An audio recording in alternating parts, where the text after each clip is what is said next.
बिस्मिल्लाहिर्रहमानिर्रहीम। अस्सलाम वालेकुम वरहमतुल्लाहि वबरकातुहू। नाज़रीन, मैं हकीम नासिर अली आप सबको खुशामदीद कहता हूँ बेंगलुरु शहर के अताउल्लाह शाह शत्तारी रहमतुल्लाह अलैह के दरबार से। ये एक बहुत बड़ा मैदान है जिसके अंदर अभी आप देख रहे हैं। ये इसके पास ही में मस्जिद भी है। मैदान में दाखिल होने से पहले मस्जिद है लेफ़्ट हैंड साइड में।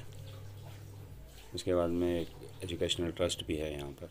और जो सामने आपको दिखाई दे रहा है ये अताउल्लाह शाह शत्तारी रहमतुल्लाह अलैह का दरबार है। और बिल्कुल इनके अपोज़िट इनके दामाद नबी शाह शत्तारी रहमतुल्लाह अलैह का दरबार है। आप हैं हज़रत सैयदना अताउल्लाह शाह शत्तारी रहमतुल्लाह अलैह। और ये बिल्कुल आपके अपोज़िट है नबी शाह शत्तारी रहमतुल्लाह अलैह। ये बिल्कुल एक ग्राउंड के जैसा बना हुआ है। इसके राइट हैंड साइड में बिल्कुल आकर ईदगाह भी है।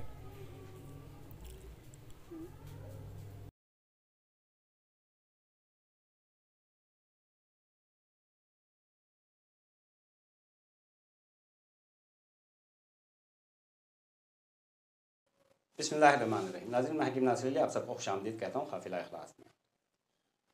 बेंगलोर शहर से, शहर गुलिस्तान, the garden city of India, Silicon Valley, Bangalore शहर, Lal Bagh main gate, Siddaiah road, बड़ा मकान।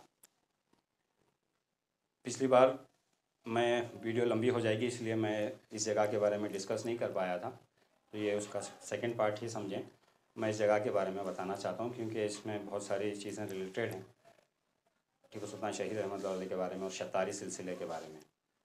अल्लाह अकबर, अल्लाह अकबर। आखिरी वक्त में ऐसा काम लिया है शत्तारी सिलसिले से अल्लाह ताला ने जिसकी कोई इंतहा नहीं है।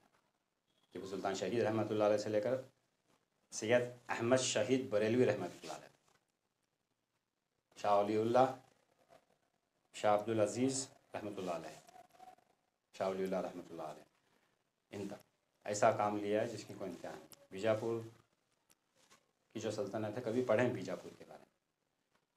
अल्लाह अकबर, अल्लाह अकबर। बीजापुर कर्नाटक का एक डिस्ट्रिक्ट है, लेकिन बीजापुर में हुकूमत हुआ करती थी आदिल शाही। आप कभी पढ़ें इसके बारे में, हैरान हो जाएंगे आप।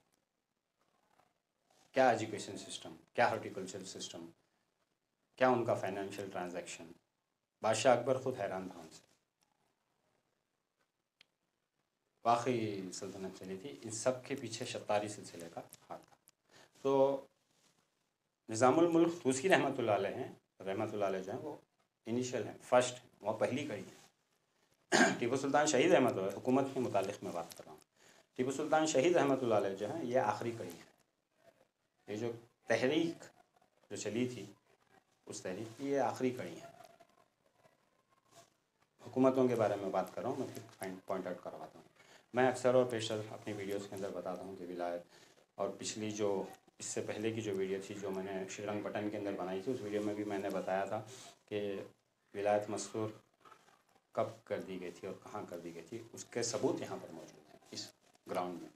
देखिए, असल में ये जो ग्राउंड है ये एक ईदगाह भी है। यहाँ पर दो दरबारें हैं आमने सामने। एक हैं हज़रत सैयदना अताउल्लाह शाह शत्तारी रहमतुल्लाह अलैह और दूसरे आपके बिल्कुल ऑपोजिट हैं हज़रत सैयदना नबी शाह शत्तारी रहमतुल्लाह अलैह जो आपके दामाद हैं। यहाँ पर मस्जिद भी है और एक बहुत बड़ा एजुकेशन सिस्टम भी है।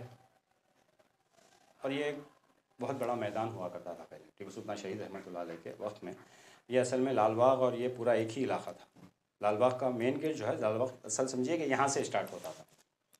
अभी वक्त के चलते चलते बीच में बहुत सारे रोड्स आ गए हैं, बहुत सारी इमारतें आ गई हैं, बिल्डिंग्स आ गई हैं, तो ये 400 मीटर 500 मीटर की दूरी पर होता है। असल में ये जगह क्या थी, टीपू सुल्तान शहीद रहमतुल्लाह अलैह तक ये जगह क्या थी? ये जगह एक असेंबली हॉल था, कांग्रेगेशन, एक इज्तिमा हुआ करते थे यहाँ। महीने में एक बार या 2 महीने में एक बार, 3 महीने में एक बार यहाँ पर इज्तिमे हुआ करते थे। इस इज्तिमे में सारे मठों के बड़े बड़े गुरु भी शामिल होते थे, औलिया इकराम भी शामिल होते थे, मुहद्दिसीन भी शामिल होते थे, मुफस्सिरीन भी शामिल होते थे। बहुत सारे लोग इसके अंदर शामिल होते थे। ज़्यादातर एरिस्टोक्रेट्स इसके अंदर शामिल होते थे और यहाँ पर डिस्कशन हुई करती थी कि फर्दर हम क्या करें। हर फील्ड पर बात होती थी, यहाँ पर डिस्कशन होता था। कि किस चीज़ पर हमें काम करना है, किस फील्ड पर हमें काम करना है। तो ये मैदान वो था असल में, यहाँ पर सबको जोड़ा जाता था और यहाँ पर राय मशवरा होता था और इज्तिमा के तौर पर यहाँ पर काम होता था। ये ऐसा मैदान था। इस मैदान में जब टीपू सुल्तान शहीद रहमतुल्लाह अलैह की जब आखिरी मीटिंग हुई, जब आपने सबको जमा किया और जब आखिरी मीटिंग यहाँ पर हो रही थी, तो नबी शाह शतारी रहमतुल्लाह अलैह जब बाहयात थे, मैंने एक बहुत बड़े वाक़ई ऑथेंटिकेटेड बुज़ुर्ग, बहुत बड़े बुज़ुर्ग से मैंने ये वाक़या नोट किया है और ये वाक़या मैं आपको सुना रहा हूँ। तो नबी शाह शतारी रहमतुल्लाह अलैह, जो अताउल्लाह शाह शतारी रहमतुल्लाह अलैह के जो दामाद हैं, जिनकी दरबार बिल्कुल इनके दरबार के अपोजिट में है, वो दारोख़ुदार रो रहे थे उस दिन, बहुत रो रहे थे। तो हज़रत सैयदना टीपू सुल्तान शहीद रहमतुल्लाह अलैह उनके पास गए और उनसे फरमाया कि हज़रत क्या बात है, आप इस तरह क्यों रो रहे हैं? वैसे सर को ऊपर उठाया और कहा कि इस सर के बाद अब कोई सर नहीं रहेगा, इसलिए मैं रो रहा हूँ। पॉइंट को नोट करें, तसव्वुफ़ कब मस्तूर हुआ था, कहाँ मस्तूर हुआ था, इस पॉइंट को आप नोट करें। वो इस मैदान में हुआ था। वाकई टीपू सुल्तान शहीद रहमतुल्लाह अलैह के बाद में फिर आलम इस्लाम के अंदर ऐसा मर्द मुजाहिद फिर पैदा नहीं हुआ। टीपू सुल्तान शहीद रहमतुल्लाह अलैह को शहीद करने के बाद में यहूदियों ने इतना काम किया था इसके ऊपर, तसव्वुफ़ को ख़त्म करने के ऊपर इतना काम किया था, इतना मेहनत की थी, इतनी मेहनत की थी इन्होंने। निज़ामुल मुल्क का जो एक तहरीक जो स्टार्ट हुई थी, इस तहरीक को ख़त्म करने के लिए इतनी मेहनत की थी इन लोगों ने, इतनी मेहनत की थी जिसकी कोई इंतहा नहीं। फिर भी उनको 1000 साल लगे इसको ख़त्म करने में। इमेजिन, वो था तसव्वुफ़। इनकी स्पिरिचुअल कनेक्शंस को काट दो मुसलमानों को, ये बस ख़त्म, ये डमी हो जाएंगे। गाजर मूली की तरह आप इनको उसके बाद में काट सकते हो। सारी मेहनतें जो हुई, जो फितने खड़ाए गए, फसादें जो खड़ाई गई, सब के ऊपर आप गौर करें, हमारे स्पिरिचुअल कनेक्शंस को काटने के ऊपर मेहनत हुई। तज़किया, तसव्वुफ़, जो असल सूफियाने इकराम थे, जो बुजुर्गान दीन थे, उनसे हमें काटने की कोशिश की गई थी। टीपू सुल्तान शहीद रहमतुल्लाह अलैह के शहीद करने के बाद में भी ये तहरीक शाह अब्दुल अज़ीज़ दहलवी मुहद्दिस रहमतुल्लाह अलैह के पास पहुंची। फिर ये तहरीक वहाँ से चली। उसके बाद में भी बहुत सारे मुजाहिदीन पैदा हुए, बहुत बड़े बड़े कारनामे भी दिखाए, जिसके अंदर हैं हज़रत सैयद अहमद शहीद रहमतुल्लाह अलैह, जिनको बालाकोट के मैदान में शहीद कर दिया गया था। आप सब जानते हैं उसका वाक़या, वो भी शतारी सिलसिले से ही ताल्लुक़ रखते हैं। ये शतारी सिलसिला और ये जो असल में जो शतारी सिलसिले के ऊपर डिटेल्स हैं, मैं नेक्स्ट वीडियो बनाऊंगा, जिसके ऊपर मैं बात करूंगा कि शतारी सिलसिला कहाँ से शुरू हुआ, हिंदुस्तान में कहाँ से कैसे आया, फिर इसके ऊपर बड़े बड़े हिंदुस्तान के अंदर कौन से बुज़ुर्ग थे, फिर हिंदुस्तान से ये मक्का और मदीना गया, फिर वहाँ से हिंदुस्तान के अंदर ये गुजरात में मेहनत की इन लोगों ने, फिर उसके बाद में महाराष्ट्र में, फिर बीजापुर के अंदर अपना गढ़ बनाया। बीजापुर से ये शतारी सिलसिले की तहरीक शुरू हुई, जो फिर आरकाट भी गई, फिर शतारी सिलसिला के दादा के दरबार में भी गया। दादा की एक प्लेलिस्ट है मेरे पास, दादा की प्लेलिस्ट करके हमारे चैनल में, उसमें मैंने एक बुज़ुर्ग का नाम बताया है, हज़रत सैयदना शाहुल हमीद ख़ादर वली क़द्दसल्लाहु शतारी क़द्दसल्लाहु सिर्रहु अज़ीज़, जो 1556 में जाकर के दादा के दरबार में छिल्ला कशी किए थे। 1556 के बाद में जो हंगामा मचाया है शतारी सिलसिले ने हिंदुस्तान के अंदर, जिसकी कोई इंतहा नहीं। फिर बीजापुर से तमिलनाडु तक गया, बाबा क़ादर वली शाहुल हमीद रहमतुल्लाह अलैह के ज़रिए भी, और भी बहुत सारे बुज़ुर्ग थे जो हज़रत सैयदना मोहम्मद मुदर्रिस रहमतुल्लाह अलैह के खुलफाओं में से भी थे, और हज़रत सैयदना सिफ़तुल्लाही भी थे। वो लोग आरकाट तक गए, फिर आरकाट से बहुत सारे बुज़ुर्ग आकर के फिर टीपू सुल्तान शहीद रहमतुल्लाह अलैह की फ़ौज में भी दाखिल हुए, जैसे कि मैंने पिछली वीडियो में बताया इनका वाक़या। तो ये शतारी सिलसिले ने बहुत मेहनत की थी। तो असल में जो टीपू सुल्तान शहीद रहमतुल्लाह अलैह जो थे, वो थे हज़रत सैयदना टीपू सुल्तान शहीद शतारी रहमतुल्लाह अलैह। आप शतारी सिलसिले से ताल्लुक़ रखते थे। ये जो अताउल्लाह शाह शतारी रहमतुल्लाह अलैह का जो दरबार मैं आपको पीछे दिखा रहा हूँ, ये असल में आकर के यहाँ बेंगलोर शहर में मशहूर हैं हज़रत सैयदना बाबा हैदर अली रहमतुल्लाह अलैह के पीर मुर्शद के नाम से। तो अताउल्लाह शाह शतारी रहमतुल्लाह अलैह जो हैं, वो हज़रत सैयदना बाबा हैदर अली रहमतुल्लाह अलैह और टीपू सुल्तान शहीद रहमतुल्लाह अलैह के पीरो मुर्शद हैं। बाबा हैदर अली रहमतुल्लाह अलैह के पर्दा होने के बाद में हज़रत सैयदना अताउल्लाह शाह शतारी रहमतुल्लाह अलैह के पर्दा होने के बाद में ये तहरीक तंजीम शाह अब्दुल अज़ीज़ मुहद्दिस दहलवी रहमतुल्लाह अलैह के पास चले गई और वहाँ से बाकायदा हज़रत सैयदना टीपू सुल्तान शहीद रहमतुल्लाह अलैह और हज़रत अब्दुल अज़ीज़ मुहद्दिस रहमतुल्लाह अलैह के ख़त ख़ुतूत हुआ करते थे, जो आज भी आपके दस्तावेज़ के अंदर ख़त ख़ुतूत मौजूद हैं।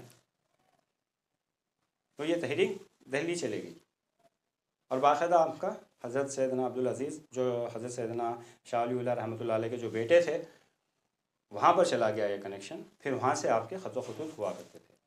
तो अब आपको बात समझ में आ गई कि टीपू सुल्तान शहीद रहमतुल्लाह अलैह एंड हिज फादर, उनके अब्बा जान अब्बा महरूम बाबा हैदर अली रहमतुल्लाह अलैह, ये एनलाइटेंड एरिस्टोक्रेसी को फॉलो करते थे। तसव्वुफ़ हर जगह पर, जब तक आप अपनी इस्लाह नहीं करेंगे किसी भी फील्ड के अंदर कामयाबी हासिल करना बहुत मुश्किल है। दज्जाल से भी आपको मुकाबला करने के लिए, फितना दज्जाल से बचने के लिए भी पहले अपनी इस्लाह ज़रूरी है। तो इंशाअल्लाह जो हमारी अगली वीडियो होगी वो हम शतारी सिलसिले के ऊपर एक मुख्तसर बात करेंगे। उसके बाद में हम इंशाअल्लाह, क्योंकि ये बहुत अहम है, तब आप बात करते हैं दज्जाल और फितना दज्जाल, तो आपको इसको समझना बहुत ज़रूरी है कि लोगों को 1000 साल लगे इस तंजीम को तोड़ने के लिए, इसको क्रैक करने के लिए। तो टीपू सुल्तान शहीद रहमतुल्लाह अलैह के शहीद करने के बाद में बहुत सारे औलियाओं को शहीद किया गया था बेंगलोर शहर के अंदर। मैं बेंगलोर शहर के अब मैं नेक्स्ट वीडियो जो बनाऊँगा, बेंगलोर शहर के जो शौदा थे, जो थर्ड मैसूर एंग्लो वार के अंदर जो शहीद हुए थे, जो शतारी थे, अंग्रेज़ के जो लॉर्ड्स थे वो लोग सलाम मारे हैं उनकी लाशों पर खड़े होकर। मेरे भाई आंख में रोटे खड़े हो जाते हैं खाली उनके नाम लेता हूँ तो मैं। हज़ारों अंग्रेज़ों की गर्दन उतार दी 70 साल के 80 साल के बुज़ुर्ग ने। लॉर्ड कॉर्नवालिस सलाम कर रहा है उन बुज़ुर्ग को, खड़े होकर कह रहा है, हज़रत टीपू सुल्तान शहीद रहमतुल्लाह अलैह को ख़त लिख रहा है और ख़त में लिख रहा है कि सलाम करता हूँ मैं आपके सिपाही को। 70-80 साल की उम्र थी, लेकिन ये इंसान नहीं है, ऐसा ही लिख रहा है अपने ख़त में। The same word is recorded till now. यही वर्ड लिख रहा है लॉर्ड कॉर्नवालिस, जीतने के बाद में लिख रहा है ये वर्ड।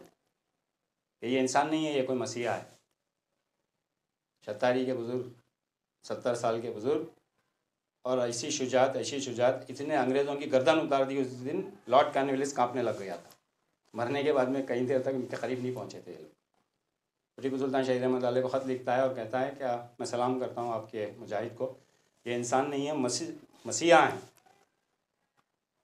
इनकी जो बॉडी है इसको मैं आपके पास भेजूँ या मैं अपने पास यहीं पर दफन कर दूँ। जैसे टीपू सुल्तान शहीद रहमतुल्लाह अलैह को ख़त मिला तो आप रोने लग गए, आपकी आंखों से धारों का धारा बहने लग गए।